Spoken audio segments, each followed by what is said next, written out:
Hello, I'm Dan Ware. Welcome to another Frankly Franklin. My guest for this segment is someone who's lived in Simpson County for many years. He's a former public official and a longtime farmer here, Joe Moss James. Joe, welcome. Dan, I certainly appreciate your invitation to be here this morning. Well, glad you could come in. Now, I said you were a longtime farmer, and what you've actually come to talk about is kind of a byproduct of you farming for all these years. I didn't know this until recently, but you've got a really extensive arrowhead collection. Or you told me before we started that arrowhead is not exactly the right term. So what is it that you collect here? I didn't know this, Dan, till yesterday, till I talked to Dr. Smock, Professor Archaeology at Western, who's retired from 7 years. And Dr. Smock said that these are Indian points. He said I did have some arrowheads in them, but the arrowheads became arrowheads in the last, say, 500 years. But the points go back to 40,000 years. But most of the points and stones that we find in Simpson County and surrounding areas really are called points, Indian points. But these were used by Indians for hunting and killing food and in their everyday life, right? These were used in their hunting, for their food, in their everyday life. Now, we're going to show some of these in just a minute, but you've got bunches and bunches of these here. Now, and you found all of these in Simpson County on one farm, right? Our farm, Dan, dates back to the original land grant to 1817. It's been in the Hammonds family on my mother's side. And all these points came off the farm. One reason you find so many points on our farm is because of the run of Drake's Creek. It's on 3 sides of our farm, the east, the north, and the west. The south side is on the side but don't have water. So the Indians found back 10,000 and 20,000 years ago when they were in this area that they could come into this land where our farm is located, and the bluffs protected them. They had a high bluff all the way around in a circle. So I find 2/3 of my points in this one area in front of the main house. So just because of the geography there, your farm would have more than probably anywhere else in Simpson County. True. Okay. True. Now when we talk about Drake's Creek, this is in the vicinity, to help people locate it, we're talking about in the vicinity of Peden's Mill, right? Peden's Mill is right there on our farm on Drake's Creek. Okay. And you've got how many acres there? The original land grant was 2,500 acres, but we've whittled it down through the family selling off to 275 acres now. Okay. Well, now, all these arrowheads and points weren't just laying there on top of the ground saying, hey, Joe, come find me. How did you find all these? The reason I have found so many over the last, I started in 50 years ago, in 1955 when I came home from the war, is I raised my tobacco, and I do most of it myself. So when I set it out, I'll find a point. When I disc the ground, I'll find a point. When I reset, I'll find a point. And then when I spray and cut the tobacco, I'll find a point. I'll average, in figuring it out, finding 8 to 10 points a year. Really? Just in the tobacco ground. So every time you find one, you slip it in your pocket and take it to the house. I'll jump off the tractor and I'll get it, take it home, wash it, and put it in my collection. I see. Well, do you have any way of knowing, well, let me ask you this first. How do you know that it's an Indian point and not just a rock? How do you know you got the real deal? In our tobacco ground, we don't have any rocks.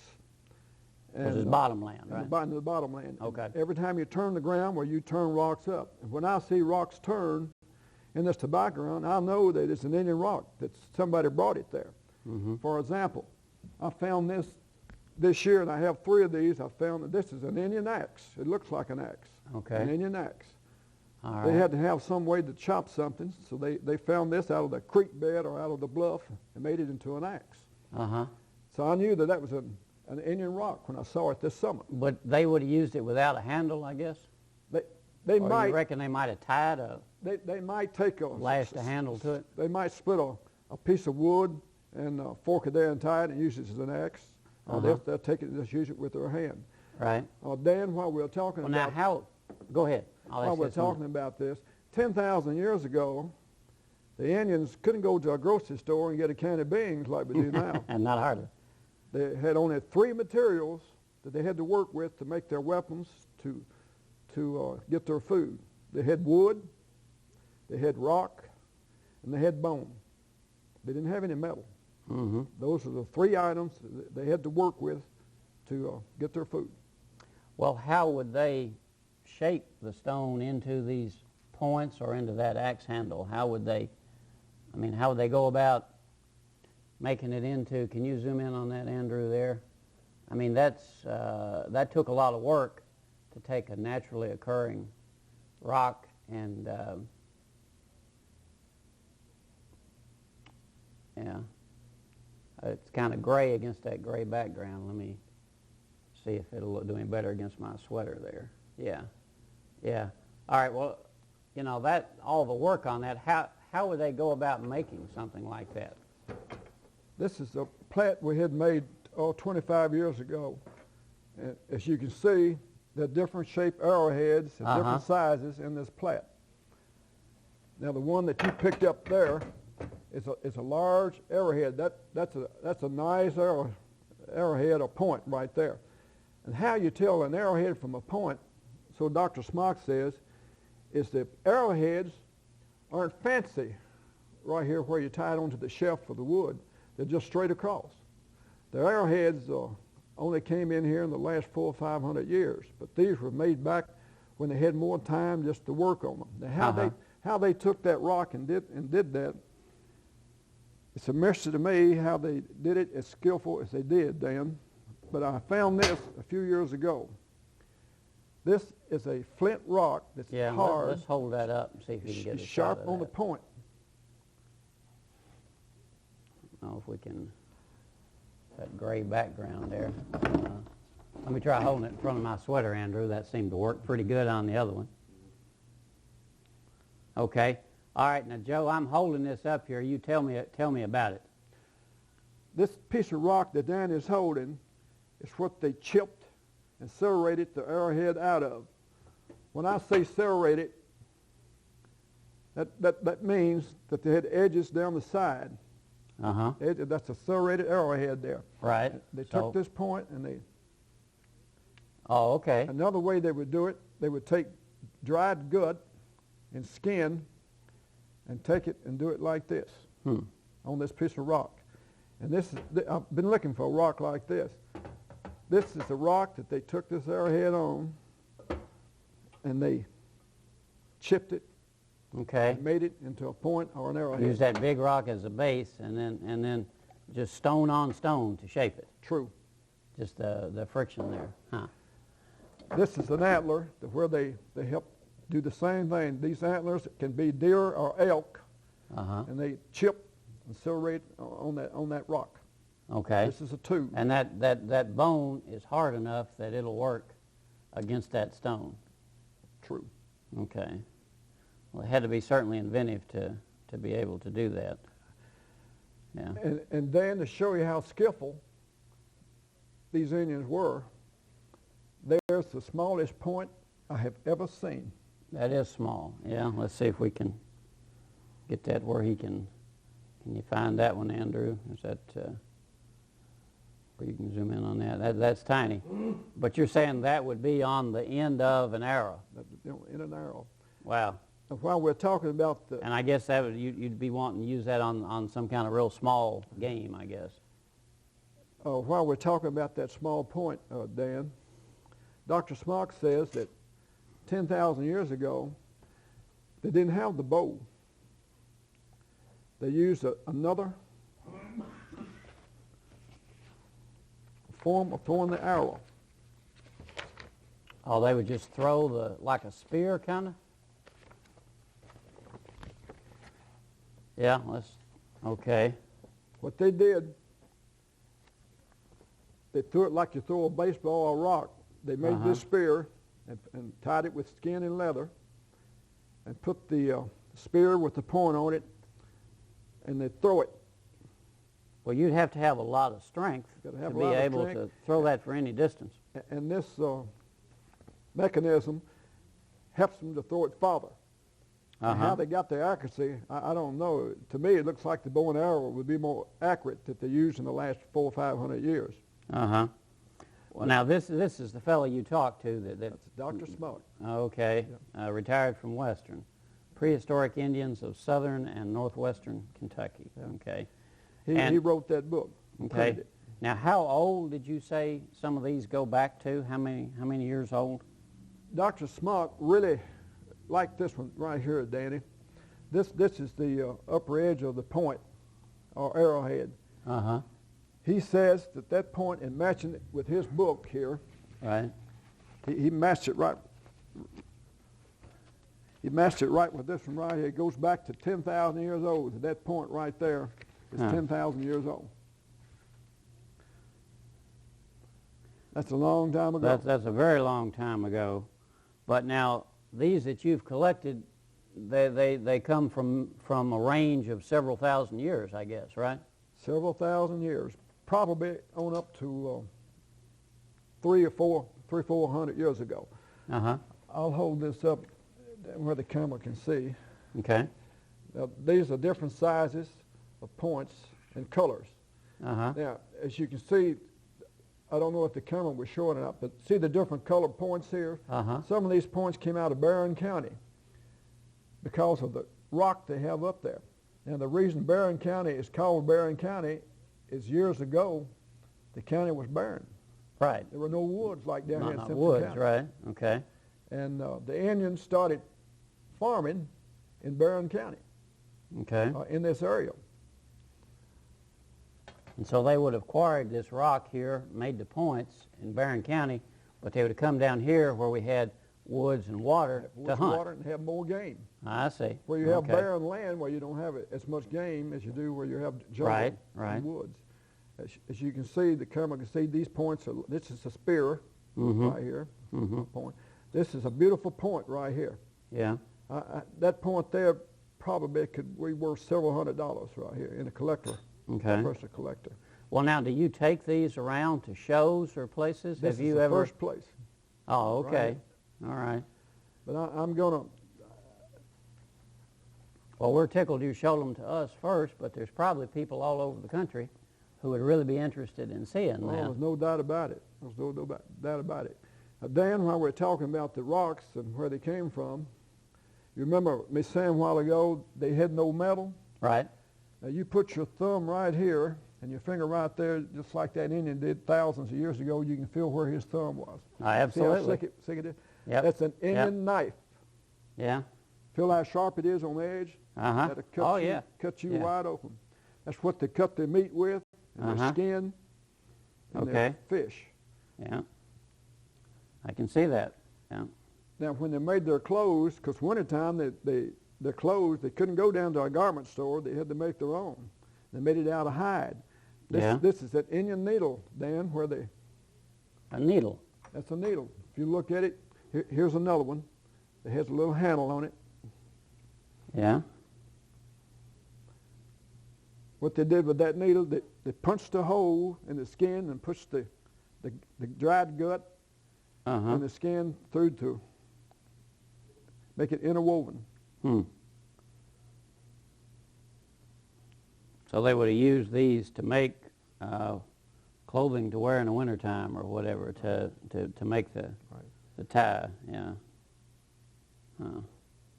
Well, you must have a sharp eye to see something that small. I mean, if you're sitting up there on the tractor, how do you see something that small, or do you get down on all fours and comb the ground looking for it? I run over my tobacco a lot of times. I've got a habit. You're looking at that. I'm looking out and out of the corner of my eye, Dan.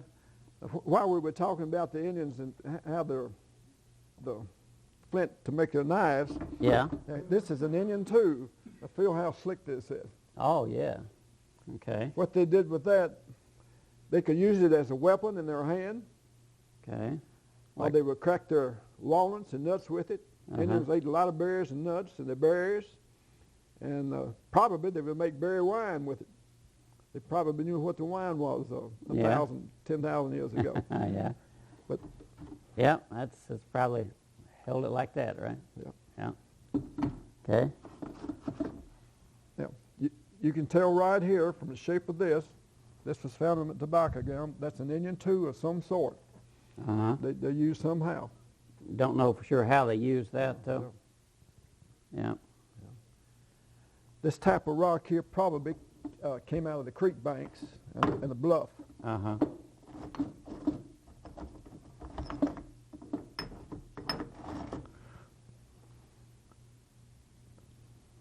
This rock here could be a weapon or a tool or a spear. Mm-hmm. Dr. Smock says there's no telling what they used it for various number of reasons to do something with it. Mm-hmm. It looks like there's some little fossils in this rock here. Is that fossils in there? What that came out of the creek. Yeah. Came out of the creek somewhere. Huh. Whether it was Drake's Creek, I don't know. Mm-hmm. Mm-hmm. It's a type rock you don't see Yeah. too often, really. Have you ever found any Indian remains or anything? Never. I asked Dr. Smock, what did they do with the? You have heard over the years that they had Indian mounds. Well, some tribes did. That right, burial mounds. They buried right. the people when they died. They had to have some place to put them in the mounds and put some of the points and weapons and odds and ends with them. But out here, I've never seen an Indian mound. And Dr. Smock says that most tribes cremated their people. Oh, really? Okay. Took their ashes with them and scattered their ashes. They thought that way they were freeing the spirit of the human. Mm-hmm. And it sounds logical. So those mounds we've heard of, that's just one particular tribe and not common to the Indians in general. True. Okay. And then through the years, using mechanized equipment, you break more points than you have good ones. I have more broken points than I have good ones. Just because you hit them with a disc or something and then broke them up. These are a portion. These are only half of my broken points. So hit them with these are broken points here. Uh-huh. You'd already hit them by the time you found them. I've already hit them by the time I found them over the years. Over 40 and 50 and 60 years of using the discs, rollers, and so forth. Yeah, but you can still tell what they are. Yeah, still tell what they are. Yeah, yeah. Well, you said you started collecting these after you got back from Korea in '55, but were you interested in Native Americans and Indians as a boy, or how did you come to be so fascinated by all this? As a boy, a funny story, Dan. I really got interested in the Indians with Gene Autry and Roy Rogers and Tom Mix back in the 30s and 40s. From the movies, okay. Because they had 2 guns and a Civil Horse. Yeah, And when I was 5 and 6, 7 years old, I'd be out in the field with people on the farm, and I'd find an arrowhead, and find an arrowhead, and find an arrow, and I got interested in through that. And I've always been interested in prehistoric, and where we came from, and so forth. But I find it very fascinating, and these are my treasures. Jerry has her earrings and her necklaces, but these are my treasures right here. Yeah. Well, you know, if you went to sell them, your treasures might bring more than hers. You know? True. But I'm sure you don't want to sell them. Yeah. And now you, I think it'd be safe to say that you're a little bit over 21, but you still get out and raise that tobacco every year, right? Race tobacco. My doctors have told me to keep doing what I'm doing. Okay. So I'm going to keep doing it. I can't do it anymore. You mind if I ask how old you are? I'm 72 years old, born in 1930, right in the middle of the Depression. I see, yeah. Well, now, in addition to doing that farming and collecting these points, you found enough time to dabble in local politics a little bit. How did you get into politics? That's a funny story. I came back here in '55, and my brother Jack took my father's place in the courthouse in '47 when Daddy died. In '55, Jack was county judge, and Dick and I bought the farm from our brothers and sisters. And then at that time, farming was terrible. And Jerry had two young girls when I married him. We had 2 children, and I said, now I can't make a living farming, so I think I'll get into politics. So I go down and talk to one of the people, a friend in the courthouse, and he says, why don't you run for sheriff? I said, well, I was in a military police battalion reserve. I just may do that. Might do that, I won't yeah. get elected. So that's how I got into politics. Right, Yeah, right. I was in the courthouse for 16 years. 16 years. 16 years. Okay. Now, you were sheriff and judge, right? Sheriff 4 years and then judge 12 years. I see, yeah. Well, I'm sure you got stories you could tell about that, too. Was politics, was it a little more cutthroat back in those days than it is now? Or? It was more cutthroat. You had more people that worked in elections and could influence voters back then. Uh-huh. You had to have the right people helping you to get 10, 12, 15 votes. In a small county like ours, why, 200, 300 votes makes a difference in an election. Right. Yeah. My Well, grandfather, now, when you would run, would there be several people in there running against you, or would it be a one-on-one contest? when I or ran for sheriff, Dan, there were 8 people running, 8 of you? 8 candidates running. And then I had opposition the 3 terms in the courthouse. Only 2 of us running. Uh-huh. And Jess Link, who's a fine fellow, beat me the last time. I didn't get out in electioneer, but I saw the handwriting on the wall. I had some controversy with some local ministers that aren't here now over closing all of our clubs.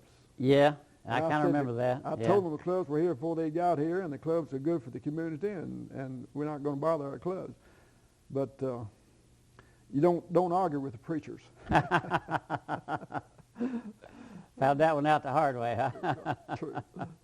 That would have been, what, in the late 70s? That's 1977. Yeah? 77. Well, you know, some of that serving in public office must have rubbed off, though, because you got a daughter that's a public official.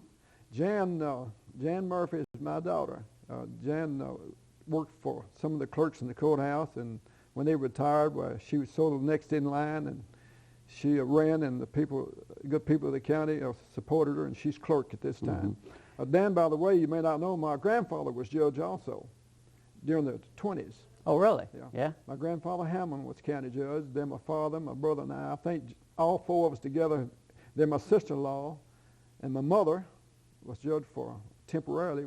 We've all been judged around 40-some-odd years here in Simpson County. Well, that's probably a record that won't ever be equaled there. Yeah, yeah. Hard to say. So Grandpa started it all, huh? Grandpa started it all. Was he having trouble making a living farming, too? He had trouble making a living farming.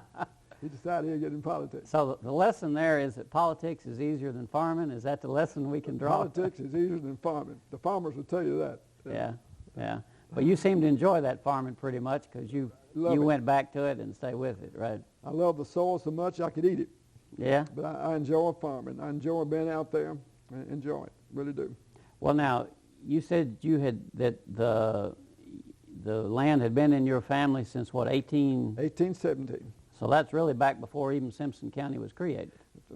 Right now, I think, I could be wrong, but I think our farm that's still in the family is the oldest farm on record in Simpson County right now. Now, it could be an error, but I don't think so.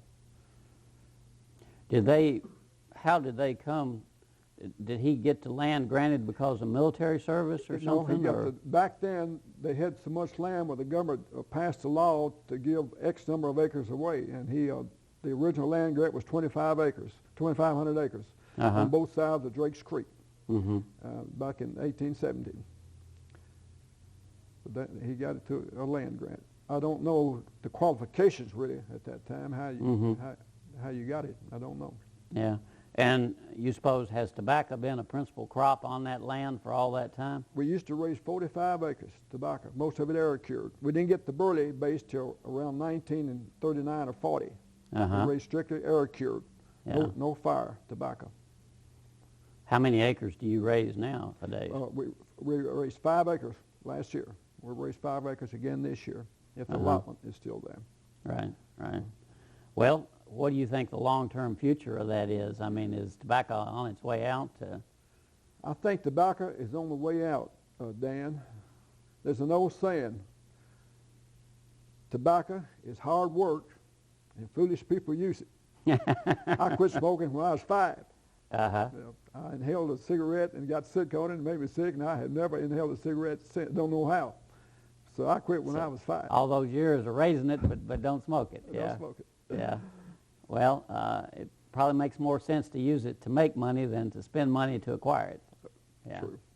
Well, I want to thank you for bringing all this stuff in. Do you have any idea how many you've got? Have you ever just counted them up to see how many there are? Counting all my artifacts, to the farming equipment and the broken pieces, I've got around 500. 500 pieces. Yeah. It's going to be hard to find a 500 artifact collection from the same farm. Okay. Yeah. Well, now, do you plan eventually to put them all in display cases like this one, or are you just going to keep them in the boxes? Or Dan, I'm going to make you a display to put out there at the tourism center. Tourism center. Tourism Okay. center. When people come in, they like to look. You like to look at points. It's just historic history of man, and you like to look at it. I'm going to make you one to put out there where people can see it. Like this, where they're under glass like and I'm that. going to put some down in the Franken Archive, down in the old jail. Okay. Also. Well, that's really great, and the fact that they all came from that one spot, you know. I mean, I'm sure there are lots of people who have big collections, but probably bought them, traded them, or collected them all over. And the fact that yours all came from such a concentrated area. All came from that farm. They must have had a large-sized camp there with that water on 3 sides for it to yield this many points. There must have been, any idea how big a village it might have been? Dan, Dr. Smock says in the area Barron, Warren, Simpson, Tennessee, Alabama, there could have been around 30 to 40,000 Indians at one time. Really? True. Well, that's, you know, you tend to think of them in a much smaller population than that. That's a lot of folks. And it's fascinating that they left this behind for people like you to find and collect all these years later.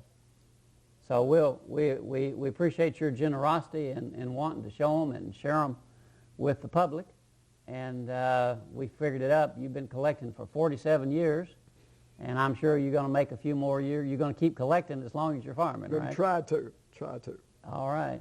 Well, it's real interesting, and I think you've got a fascinating hobby there. And no offense to Jerry, but I believe I like yours better than hers, probably. She puts some of these in her jewelry case. I've got them out, so when I get back, I've got to put some of them back in her jewelry case. Oh, okay. Well, I tell you what, we'll let you do that before she misses them too bad. But it's just been real interesting. You find any other amazing artifacts, you let me know, and we'll look at them too. Well, our time's about gone, but I've been talking with Joe Moss James, longtime resident of Simpson County, public official, farmer, and avid collector of Indian points and arrowheads. And all these you've seen today came from that one farm right here on Drakes Creek in the Pedens Mill area. So a little bit of local history that most of us knew nothing about. So our thanks to Joe Moss for coming in and sharing this with us. And I hope you enjoyed it as much as I did. Stay tuned. We'll be back with another segment in just a moment.